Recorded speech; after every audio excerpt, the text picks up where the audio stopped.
आज हम लोग संध्या वंदन पे बात करेंगे कि संध्या वंदन क्या है।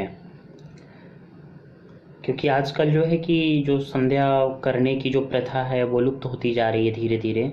लुप्त क्या, हो ही गई है, लुप्त बचा क्या है। तो ये जो संध्या है, गायत्री की उपासना है, आधुनिक युग के ऋषि जो हैं कि आपको पूज्य श्री राम शर्माचार्य जी ने ला करके बहुत बड़ी कृपा की, नहीं तो अब तक तो ये गायत्री प्रथा समझिए लुप्त हो गई होती। और जो बचा खुचा है वो हमारे परम पूज्य महर्षि महेश योगी जी के द्वारा जो है कि संध्या का शिक्षा जो है दिया गया, एक संध्या की पुस्तक बनाई गई।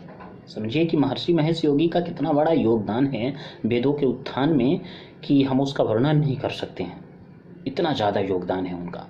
और ख़ास करके संध्या में, क्योंकि जो एक प्राचीन लुप्त संध्या जो थी हमारी वैदिक रीति की संध्या की जो है कि आचमन, त्रिआचमनम और आसन शुद्धि, पवित्रीकरणम, शिखाबंधनम, तिलक धारणम और संकल्प, फिर प्राणायाम, अभिमंत्रण, इस तरह से जो क्रमबद्ध संध्या थी वो उसको उसकी देन है परम पूज्य महर्षि महेश योगी जी, और जो बचा खुचा है।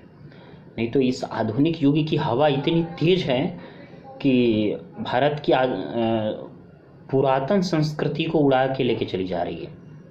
क्योंकि आजकल जो बड़े बड़े ज्ञान भी बाँचते हैं ना, वो भी अपने बच्चों को इंग्लिश मीडियम में ही पढ़ाते हैं। और इंग्लिश मीडियम की हवा ऐसी लगती है कि जो है कि जिसको उसकी हवा लगी फिर उसकी तो फिर बात ही ना पूछिए। फिर वहाँ फिर दुआ और दवा माँ बाप की ही लगती है, बाकी और किसी की दुआ और दवा काम नहीं आती वहाँ। तो ये देखिए इस चीज़ को कैसे करें। और गायत्री में बड़ी ताकत है, और ख़ास करके ब्राह्मणों का होता क्या है ना कि आपको श्लोक भी है, विप्रो वृक्षस्य मूलश्च संध्या वेद सखा धर्म कर्माणि पत्रम। तो जो ब्राह्मण रूपी जो वृक्ष है ना, उसकी मूल जो है कि जड़ जो है संध्या है। मैंने संध्या किया है कई साल, जो है कि मतलब मुझे 4-5 साल निरंतर मैंने संध्या किया है। 2 साल तो त्रिकाल संध्या मैं किया हूँ, 2-3 साल, और बाकी 2-3 साल जो है कि मैं प्रातःकालीन और मध्याह्नकालीन संध्या। तो उसका मैं वर्णन कर रहा हूँ कि अद्भुत उसके फायदे होते हैं, अद्भुत। एक तो स्मरण शक्ति इतनी प्रखर हो जाती है, इतनी, और जो चाहिए वो मिलती है, ये भी बात है। और दूसरी बात क्या है कि मैंने एक संध्या पे बुक भी लिखी है, लेकिन वो छपी नहीं है, प्रिंटिंग नहीं हुई है, वो ऐसे जो है कि PDF बन करके टाइपिंग वगैरह होके, क्योंकि उसकी प्रिंटिंग के लिए पैसे चाहिए, सब कुछ चाहिए। क्योंकि उसमें मैंने देवी भागवत से भी कुछ चीज़ें मैंने जोड़ा है उसमें, जो चीज़ों को नहीं करते हैं, जैसे कि गायत्री तर्पण होता है, गायत्री कवच होता है। गायत्री तर्पण प्रातः संध्या, और आपको केवल प्रातः संध्या में होनी चाहिए, लेकिन वो गायत्री तर्पण की भी प्रथा लुप्त हो गई है। तो ये चीज़ है, मैंने खुद शोध ढूंढा था देवी भागवत पे, जब मैं पढ़ा था तो मैंने वहाँ से उसको निकाला था। और फिर एक चीज़ है कि आपको शाप विमोचन, ब्रह्मा वशिष्ठ विश्वामित्र और शुक्र ने जो है कि शाप दिया था, तो ब्रह्मा वशिष्ठ विश्वामित्र गायत्री शाप विमुक्ता भव। तो ये चीज़ जो है कि मतलब मैंने वहाँ से शाप विमोचन भी निकाला, क्योंकि ये हमारे महर्षि जी की पुस्तक में ये 2 चीज़ें नहीं हैं। तो फिर मैंने एक अलग से अपना वो बनाया था PDF, तो उसमें मैंने उसको अपलोड किया था। तो संध्या की एक खास है कि आप जो चाहते हैं, मैंने वो देखा है, आप जो चाहते हैं वो चीज़, वो कहीं ना कहीं से, मैं अपने अनुभव की बातें बता रहा हूँ। देखिए, राजा बनना या करोड़पति वो सब अलग चीज़ें हैं, ठीक है, या एक सामान्य जीवन जीना या लग्जरी जीवन, वो सब अलग चीज़ें, वो सब मिल जाती हैं, वो अलग चीज़ें। लेकिन जो अनुभव है, आप जो चीज़ चाहते हैं वो चीज़ कहीं ना कहीं गायत्री के द्वारा आपके निकट आने लगती है, मैंने खुद देखा है। और भले उस चीज़ को आप एक्सेप्ट करें ना करें, लेकिन वो आपके इर्द गिर्द आ करके मंडराएंगी वो चीज़ें। आप उसमें इंटरफेयर करके उसको ले लें या प्राप्त कर लें, वो आपकी अपनी इच्छा है। लेकिन जो चीज़ आप चाहेंगे, संध्या कर रहे हैं आप, ये मैं आपको गारंटी के साथ कह रहा हूँ, 11 दिन केवल। हाँ, तो वो आपके इर्द गिर्द आकर के वो चीज़ें मंडराने लगेंगी, भले आप उसको पहचान पाएँ या न पहचान पाएँ, ना कर पाएँ। ये गायत्री साधना का मैंने जो है कि ये फल देखा है। और मेरी इष्ट देवी स्वयं वेद माता गायत्री हैं, और उन्हीं की कृपा से मैं पूरा मूर्ख था, गधा था एकदम। मैं अपना अनुभव बताऊं कि मैं आज 3 भाषाएं जानता हूं। हिंदी तो मेरी मातृभाषा भोजपुरी है, हिंदी भी मैं शुद्ध नहीं बोल पाता था, और इंग्लिश भी मैं बोल लेता हूँ, संस्कृत भी मैं बोल लेता हूँ। मेरी 3 भाषाओं पे पकड़ है, पूरी अच्छी कमांड है मेरी। तो आपको बता दें कि गायत्री की बड़ी महिमा है। आप जिस क्षेत्र में, उसी क्षेत्र में पारंगत हो जाएंगे।